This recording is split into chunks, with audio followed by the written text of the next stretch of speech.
Hello, welcome back to Innocent Mshindi kama ilivyokuwa kawaida. Karibuni sana, karibuni sana. I hope mnanisikia, mnanisikia vizuri. So tulipoishia video iliyopita, kama ulikuwa unaangalia video yetu, tulikuwa tumeelezea masuala mbalimbali ya jinsi mtu unaweza kufall, kuelevate na kufall, kustand, kuelevate, na tuko tunaelezea video fulani ambayo hatukuimalizia, tuliishia kati. So leo hii ni part 2 yake, tutafanya mwendelezo wake. So kama ni mgeni, feel free to subscribe na kushare channel iweze kuwafikia watu wengi iwezavyo. Na kwa sasa tuna zaidi ya subscriber na karibia subscriber 2000, na watch hour nataka zifike at least watch hour laki mbili ili tuweze kuwafikia watu wengi zaidi na zaidi. So kama ilivyokuwa kawaida, sisi tunaanza na kupita recap za soko lilivyokuwa. Kumbuka ilikuwa weekend. I hope kila mtu hapa anaona vizuri kwenye screen. I hope everybody anaona. Kama unanisikia, please shout out hapo, toa like. So katika uwekezaji wetu tunaona market weekend ilikuwa very stable.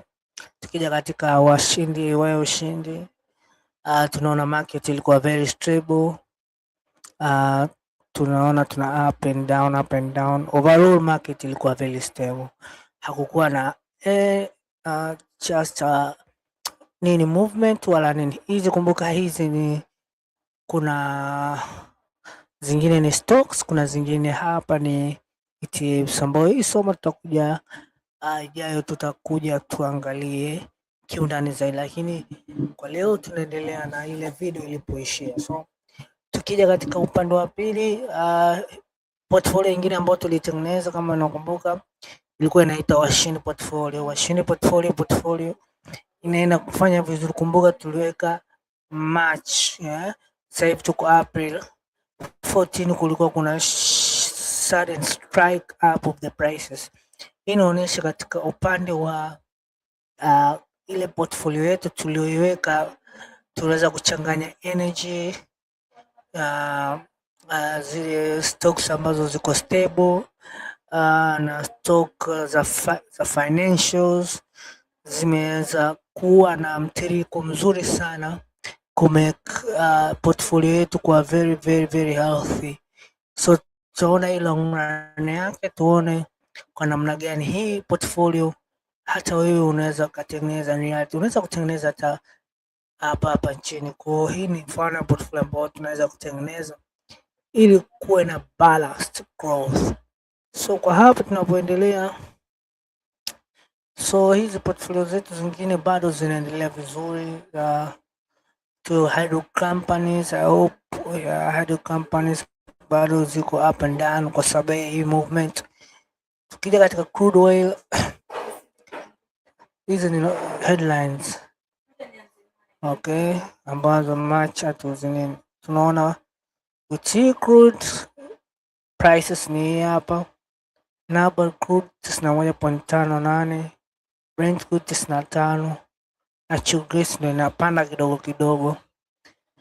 Sijui kwa nini inapanda, lakini natural gas inapanda kidogo, isije ikafikia kama bei ya mafuta. You never know.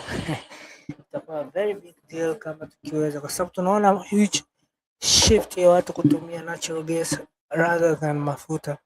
Kama wewe mfuatiliaji mzuri wa taarifa, tumeona watu wengi wanafungua CNG wa filling station. Kama wewe umesikia Taifa Gas imeweza kununua ile sehemu station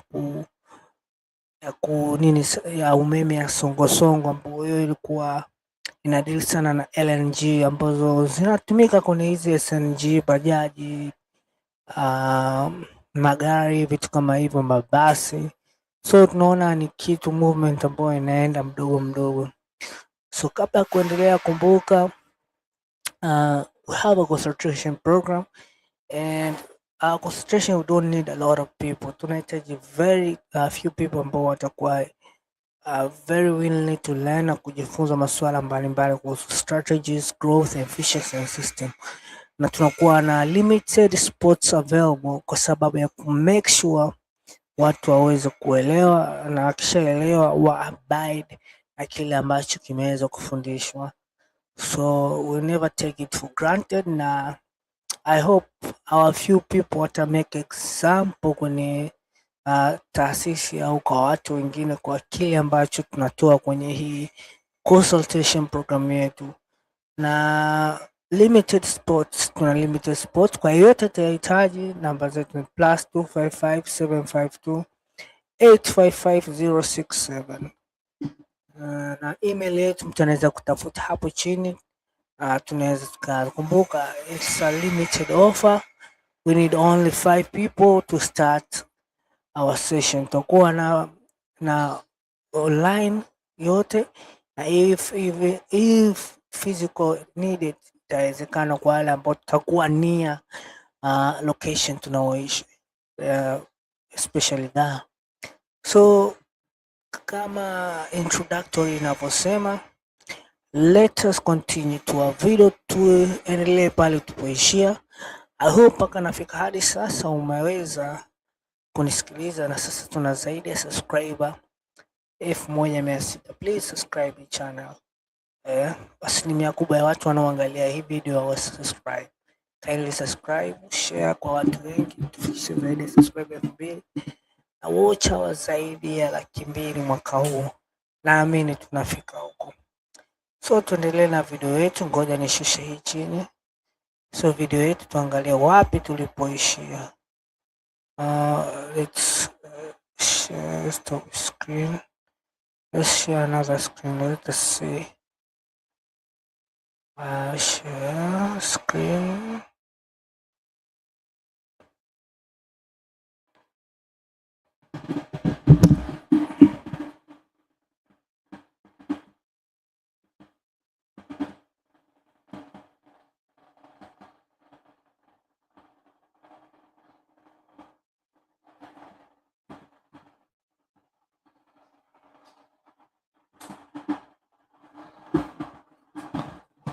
So kama hapo, let us share screen tuone tuendelee tulipoishia.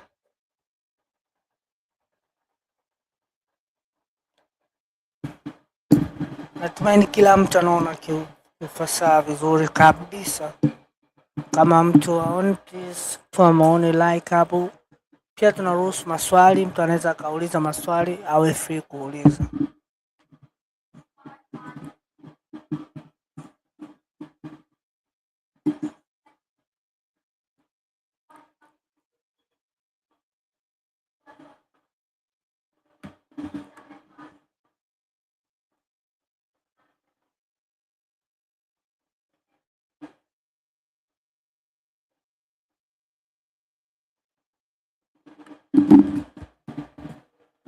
Was bad at loads of stuff, only good at a few things, and I learnt hone your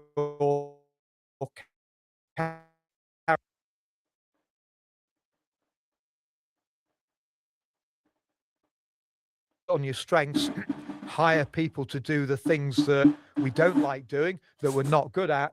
Other people can do them much better. Want to buy and ship goods from the US? With My US, it's easy.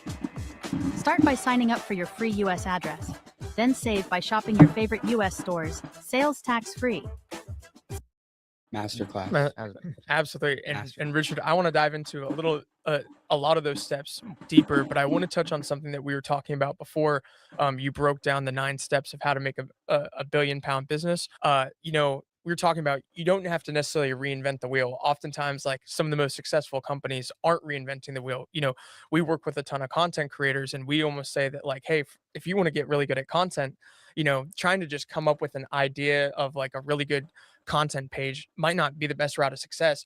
It's better to look at the market and see like what content is really hot and proven and trending, and being able to take that and be like, you know what, I think I could make a video like that, but in my niche or with my own spin on it. When I hear your entrepreneurial journey, though, it seems that, like, in today's world, everybody's trying to come up with like, what's that new hot thing that I need to build a company. But when I listen to your journey, you're taking the fundamental principle of entrepreneurship of seeing a problem that the market has and creating a solution for it. Everybody. So kama hapo mmesikia like wanasema sio lazima uje na kitu kipya, like usiwaze kuja na kitu kipya. Unaweza kuja na kitu ambacho kilikuwepo, ukatafuta niche kwa upande wako ukiboresha zaidi. So kwa hapa na emphasize, never overthink coming with something new ambao unaweza ukasema ita make a big revolution. It's better off kuinnovate, utafute kitu ambacho kilikuwa kina tatizo, utengeneze solution. So the solution makers, they are the only one who benefits and not the one who wanahitaji kuja na kitu completely kipya ambacho kitaweza ku stress you up, man. Not only stress you up, man, lakini kinaweza kikaku take a lot of time na isije kukupa effect yoyote au result yoyote ambayo wewe ulikuwa unaitarajia. He wants this like these sexy businesses, but you went into plumbing. And so for you, like what do you think are like the top 2 to 3 businesses that people should really be getting into over the next couple years? They've got to be service businesses because we all need additional services. So van-based, ideally with some technical expertise that goes with that. I would say to every budding entrepreneur, go and buy Entrepreneur magazine, read the list of the top 500 franchises out there and decide which one takes your fancy.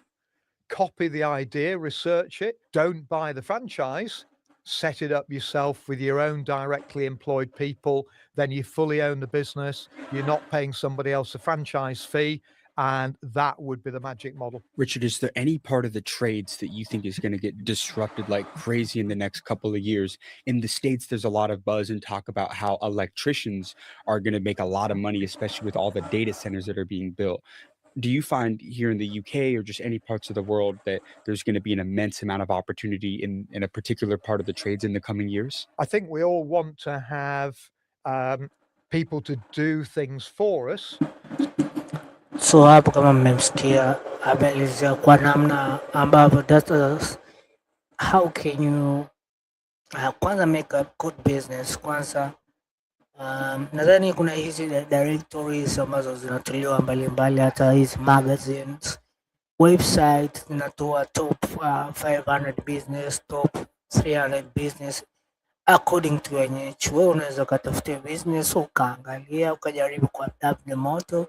So lazima uchukue franchise, sababu ukichukua franchise maana yake lazima ulipe franchise fee, lakini ukastudy model ukaifanya wewe unavyoiona wewe, na you never know results zinaweza zikaja vizuri na way more forward rather than ungesema uje na kitu very new, very unique ambacho kinaweza ku take you a lot of time and energy.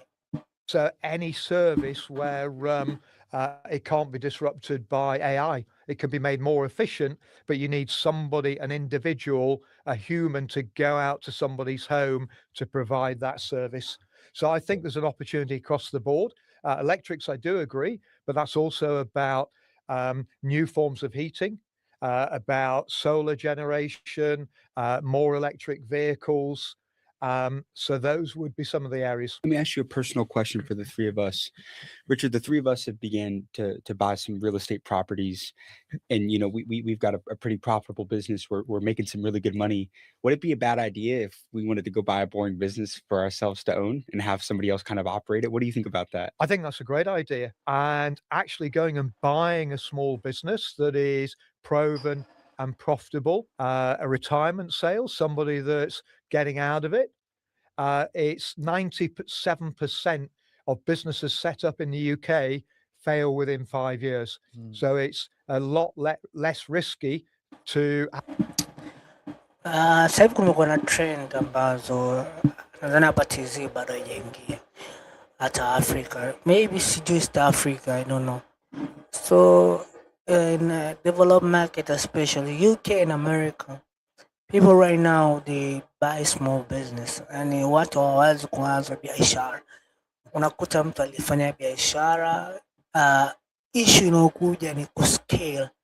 Mtu amefanya biashara like 10 years, 3 years, iko profitable, lakini issue inakuja ni scale. Mara nyingi hizo biashara unakuta wananunua kwa watu ambayo wale wanakaribia kustaafu, wazee wenye biashara zao.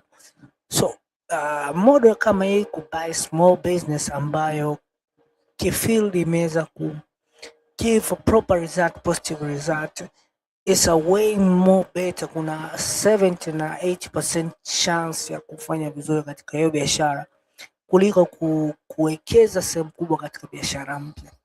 Naona sasa hivi kidogo hata nani anafanya hivyo kuliko Taifa Gas, Rostam Aziz, Rostam Aziz kwa sababu kuna entity tofauti. Yani kuliko Rostam Aziz angeamua honorable kwamba aanzishe media mpya mpaka keep up ifanye mapinduzi, angetumia a lot of funds and investment, lakini with such funds na ability alizokuwa nazo amechukua NMG. So NMG, kuichukua NMG hauwazi katika ngianzio, kwa sababu NMG inakuwa ina asset zake, ina goodwill yake, ina vipindi na magazeti, kwa uwazi zero kwa sababu it's a proven, imekaa kwenye market muda mrefu. So kwa hapa naongelea kwamba sio lazima uanze biashara. Ni vizuri ukiangalia biashara ambayo iko profitable na ndogo, wewe ni kuichukua kuiongezea tu muscle kuweza kuscale. Hicho ndo changamoto ambazo most business and especially tukiachana na watu kama Waarabu, wa China, hata wa Marekani, kitu kinachowashindwa sisi ni kwa namna gani tunaweza kuscale our business kutoka katika small kuja kwenye middle, kutoka kwenye middle kuja kwenye large, kutoka kwenye large to international, kutoka international to global. Yani hicho ndio inakuwa kasumba kubwa. Nadhani hii ni knowledge ambayo ni very very crucial. So lazima uanze tena upya lazima, lakini unaweza ukaanza na biashara ndogo tu.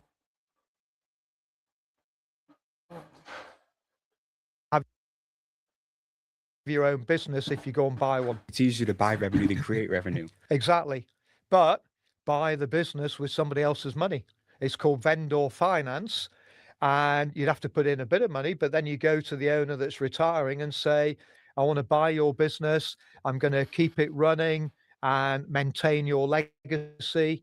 But I need you to let me pay you over 3 or 4 years as I grow the business. One of the things that I realized that you talked about, even from an early age, is market research. And you had expanded this company into how many countries? 10. 10 countries. And one of the things that you mentioned as well is that Americans buy from Americans. You've validated the model, and for someone out there who's looking to expand into a different country where there might be different policies, different culture, how do you go about validating that idea and doing that market research before actually investing a ton of money and moving the business out there? It's the job of the founder to go to that new country and check it out. Before they do that, they need to put in place their successor to keep running the UK and growing it. And then I would recommend that any founder doesn't just look at one country, but looks at several and decides which is going to be the easiest opportunity.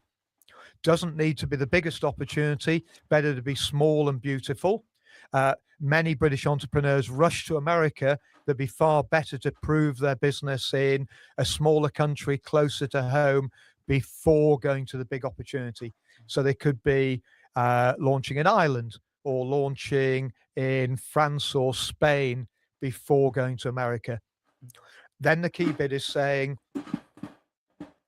So hapa amesema leap which step. Growth in stages, kuna stages ya kujulikana. I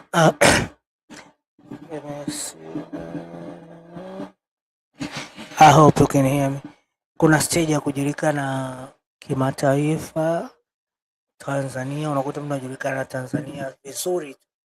So unaweza ukaanza kujulikana East Africa, kutoka East Africa, Africa duniani.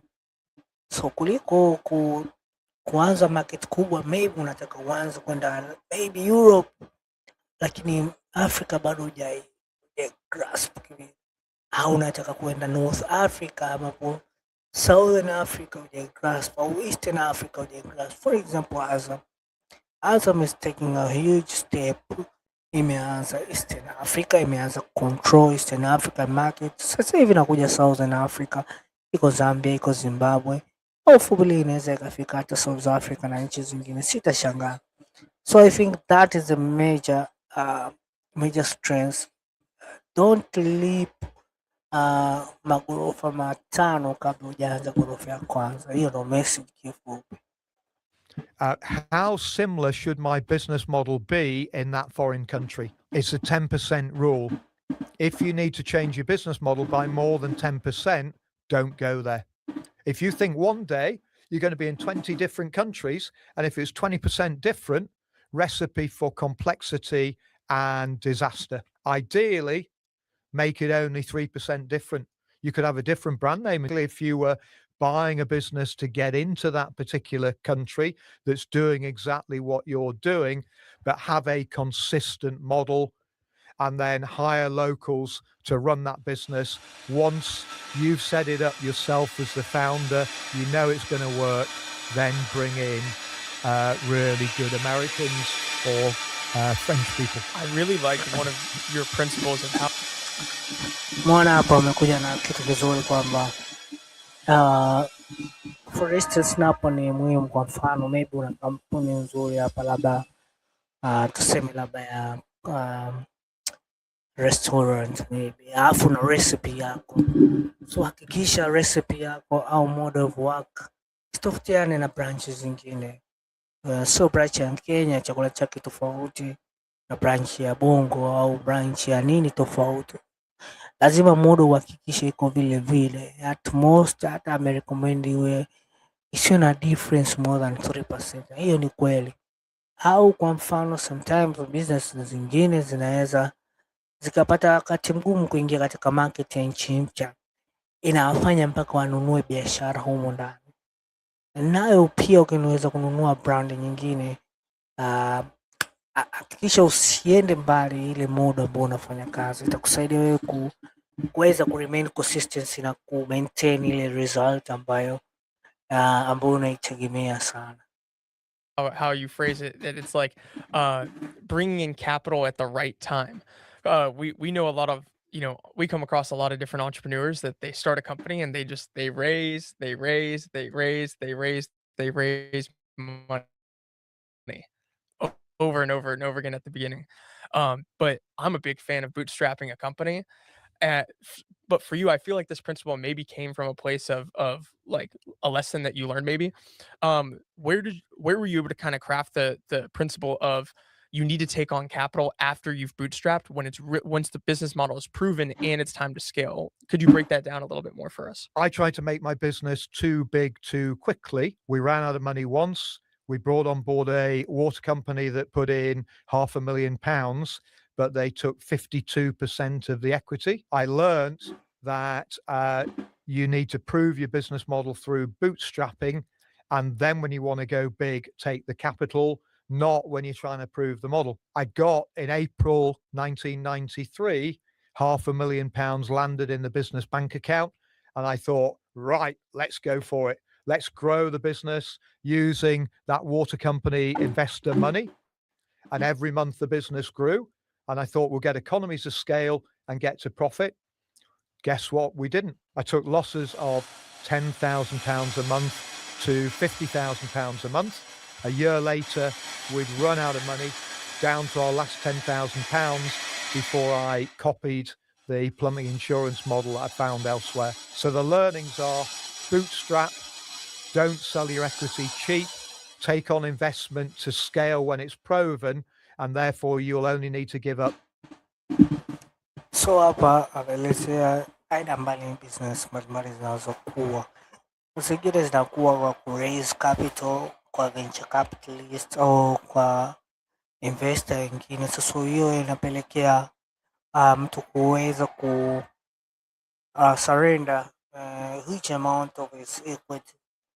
So kitu kama hicho haja recommend. Nadhani hicho ni kitu kizuri. So cha nyingine recommend you can do both bootstrapping ambayo ndio njia ya kukuza biashara yako kidogo kidogo kwa mtaji ulionao, na kutafuta modo nyingine ya uwekezaji kuleverage waweze kuwekeza, na ukiwekeza kaa kuhakikisha wasikunyonye sana, so kunyonya sana, hakikisha siwezi kusema kunyonya kwa sababu wakati ule unahitaji kampuni yako ikue, so you have to be careful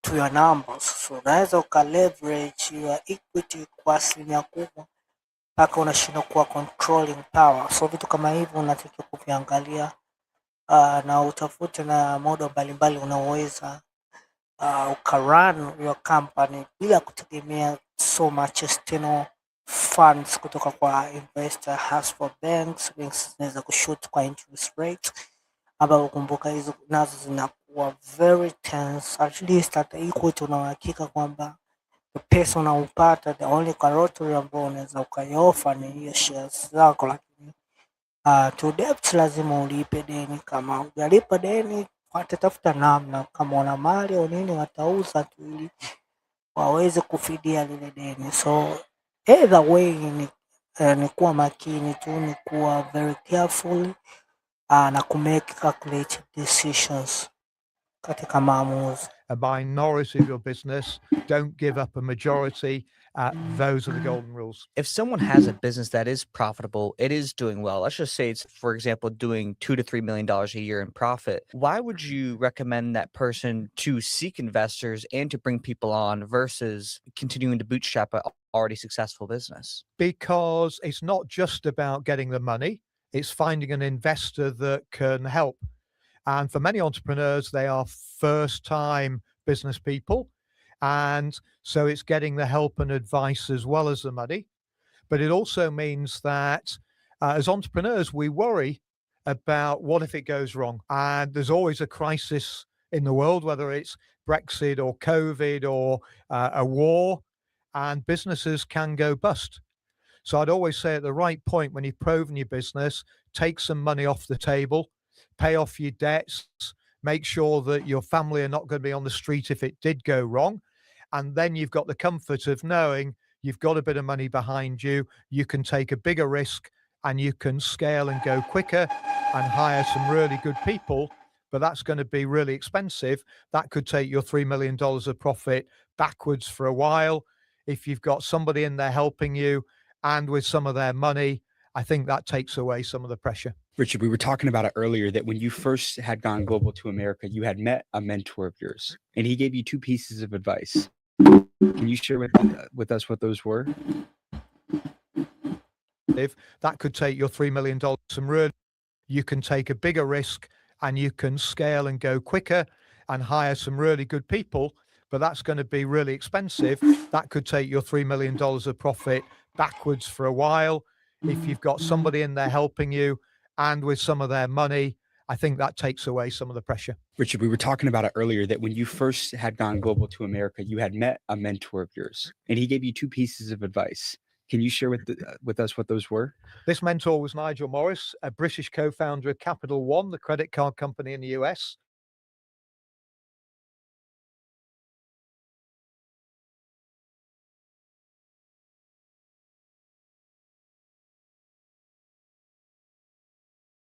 He said, shook his head violently and said, absolutely not, Washington, DC.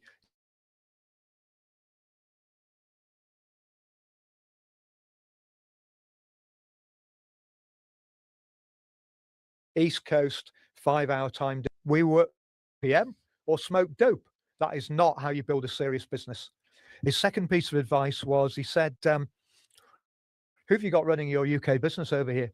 Said, oh, fantastic, great. Sent him over here 6 years ago, but HomeServe America is still relatively small.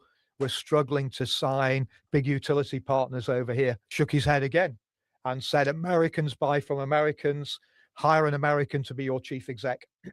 When I did that and took the advice in 2010, HomeServe America was making $10 million annual profit. Last year, we made $300 million annual profit. Hired a guy called Tom Roosen, proven chief exec. 16 years later, he's still running the business. One of your principles to building a billion-pound company is you should hire a business coach. And it seems like, Nigel Morris was one of those people for you. So kwa hapo kifupi hapo wanaelezea kwa namna gani kumake a serious establishments, how to hire well. Kiufupi to believe what you believe, lazima uweke kitu ambacho kiko very well stable na very well enlightened ili uweze kupata result ambazo hizo zinazohitajika kupata. How could someone really go about getting a mentor or getting a business coach? You even said that, like, don't even just seek one out, like hire one. Yeah, we all worry, I think, that why would somebody that's really successful give me help? But the fact is, every successful person has had many mentors over the years. So they're happy to give something back. Even today, you have a mentor, I believe, right? Yeah, I've had a number of mentors over the years. My mentor today runs a very big private equity house, and I've got an investment business, and I'm still learning about that. When I was building an online marketplace with a business called Trade, I went and I signed up Steve Kofer, the co-founder of TripAdvisor, Jeff Boyd, the chairman and previously chief exec of Booking.com, and Scott Forbes, the American chairman of Rightmove. And each of them helped me to build an online platform for tradespeople called Trade. So identify the problem or opportunity that you're trying to solve, work out who could help. So hapo amerecommend every business ambayo mtu anafanya. Hai kweli business yote inahitaji mentor, unahitaji mtu akushike mkono akuelekeze. Kwa sababu hakuna mtu anafanya biashara ambao anajua kila kitu. Lazima kuna yule mtu ambaye atakushika mkono, atakufundisha, atakupa mawili matatu. So ni vizuri kuwa na great mentor ambaye atakusaidia kupata great results. Hiyo ni kitu muhimu sana. So hapo amerecommend having a great mentor ni kitu muhimu sana katika biashara. Na hiyo itakusaidia wewe kuweza kuscale kiurahisi sana kuliko kujibana kutaka kila kitu ufanye wewe mwenyewe. And knock down the door until they submit and say, okay, I will help. And then don't be afraid to change your mentor when you've got another problem or opportunity that you need to solve. Richard, I wanted to talk real quick about the branding of HomeServe, because that wasn't the first name of the company, was it? What was the original name of the company? Originally, it was A1 Fast Fix to get in the front of Yellow Pages. Then we changed it to Home Service Scheme. Yeah. But scheme in America sounds dodgy, and so we got rid of the word scheme, and it became Home Service, and then we shortened it to Home Serve. So we have a friend of ours who's come on this podcast as well. His name's Tommy Mello, and his company is A1 Garage Doors. They're now a $1 billion garage door company. Yeah, he's an incredible entrepreneur, and he talks. I think he wrote a book on it about how, and specifically in the home service business, a lot of these people miss the mark because I'm going to say, quite frankly, their branding is shit. Their branding is not good at all. It's not attractive and whatnot. Did you notice a certain uptick in the business when you kind of concise the branding and the name and stuff like that? Was that an important factor for your success, or did it really not have a big impact on your company? In the very early days, and in many countries, then we use the utility brands as the name for the home assistance cover. Today in America, HomeServe is a well-known brand. I'm a big believer that have a brand which says what you do, and keep it short, because then it's memorable. And Tom Rusin, that chief exec of HomeServe America, he is the star of our TV advertising. Now, I don't even think you guys know this, but we have a friend. So hapo ameelezea kuhusu branding. Make sure una brand sehemu yako vizuri, make it short, isiwe kitu ambacho isiwe memorable. So tafuta majina ambayo yana rahisi kukumbukika, they're very convincing, vitu kama hivyo. Friend who's with us on this podcast right here. What is that? This is a hedgehog, and you learned this concept from a book called good to great, which everybody here is familiar with. Could you explain what the hedgehog means to you? Yeah, I spent 2 of the best days of my life training with Jim Collins in his research laboratory in Boulder, Colorado. And he talks about foxes and hedgehogs. And foxes are every entrepreneur. We have an idea a day, and we lack focus. And he says we need to be hedgehogs. That if anybody comes along with a harebrained idea, we put up our prickles, we ignore it, and we keep going in our methodical direction. Every fox, every entrepreneur, if they can't transform themselves into becoming a hedgehog, then they need to hire a hedgehog. And every business So hapo ametoa kuna utofauti.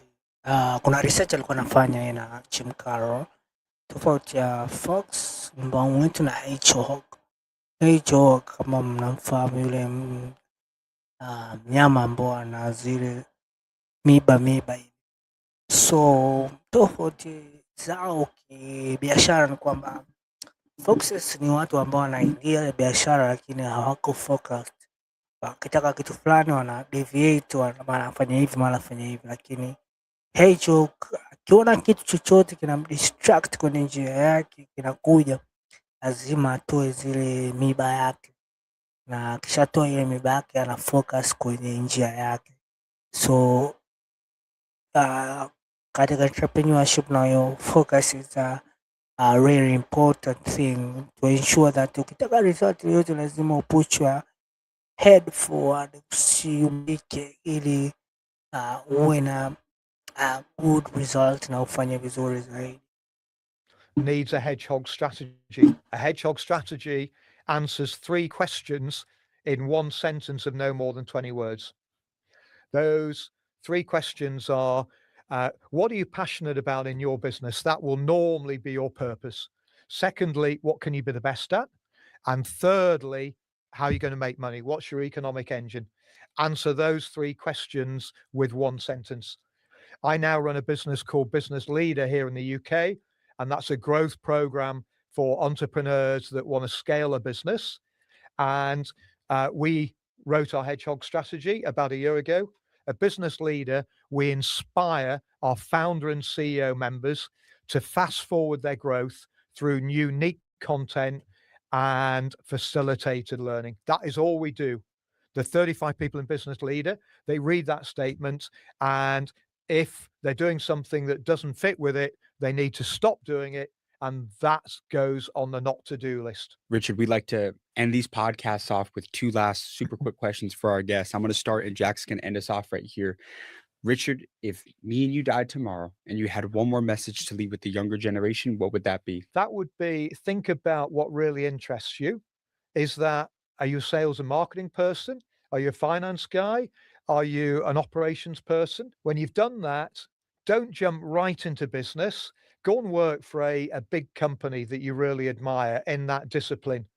Then go and work for a smaller company, get that experience, and then rather than starting a business, go and buy a small business, take the learning that you've got from working for others and use vendor finance, the person that's selling you the business, to finance your buy-in so you can get in there with a small amount of money and very low risk. And Richard, you built an incredible 4.1 billion pound business, leaving a legacy for entrepreneurs of 9 steps to creating a billion-pound company.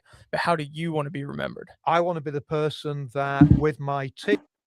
So mwishoni hapo ameelezea ni muhimu mtu kujenga experience rather than utake kitu kipya. Kama unaweza ukafanya kazi kwa mtu upate hiyo experience, na rather than open something new, unafanya biashara, unanunua biashara ambayo iko very successful na yenye matokeo, ili ikuepushe hasara, vitu ambavyo vitakupa hasara pakubwa. Team doubled the number of large companies here in the UK. We only have 7,500 of them. We need to double that. Brits are much more introverted. We need to learn from our American counterparts, and it's all about scaling mid-sized companies. There are a lot of startups here in the UK. There are relatively few large companies. We've got to help those mid-sized businesses turning over between £3 million and 100 million to scale and make it big, to be able to be successful in America. And that's how we create the next £1 billion businesses. I love it. I Well, love it. Richard, thank you so much for being with us today on the Hard Knocks podcast. This was incredible. Thank Really you. appreciate you. And for everybody watching right now, be sure to like and subscribe for amazing content, because we're going all over the world to bring you guys the most incredible business owners, founders, billionaires, and every industry that you can think about. We're also going to put the links down to Richard's Instagrams and channels below. That way everybody can stay up to date with you and all the great stuff that you're going to be doing, as well as we're going to put the link down to the School of Mentors, which is the #1 most powerful entrepreneur community. And So kwa hapo naona imeisha. So nadhani video leo imewafundisha sana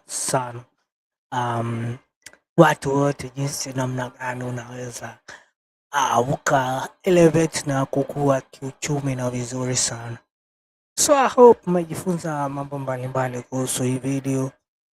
Please subscribe, share na watu wengi waweze kujifunza zaidi kama ilivyokuwa ada. So kozi yetu hiyo tunamaliza 200,000 tu hapo per person. We need a small group of people. Please, tuko very limited spot available. Kwa mawasiliano ni 0722855067. Tukutane kesho. Have a wonderful evening. Ciao.